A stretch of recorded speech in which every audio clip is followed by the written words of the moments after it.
Welcome to Kenton's videos. Enjoy the video.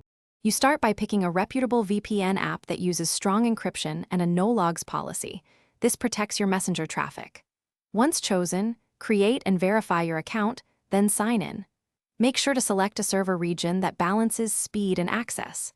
Install the VPN app, grant necessary network permissions, and enable auto-updates so security stays current. Now that you have the VPN installed and logged in, move on to configuring connection options for Messenger. Next, configure the VPN for reliable messenger use. You should enable the kill switch and auto-reconnect so your IP never leaks if the VPN drops.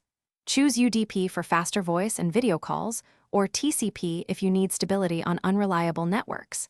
If the app supports split tunneling, decide whether Messenger should always use the VPN or not.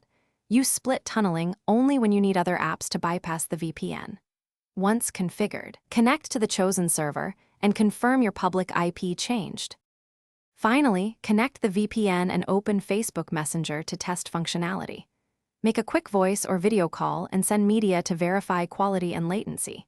If calls are choppy or messages fail, try switching servers, toggling UDP versus TCP, or restarting the VPN app. Small changes often fix routing or congestion. If issues persist, confirm the kill switch and run a DNS leak test. Reinstall the VPN app or contact support as a last step.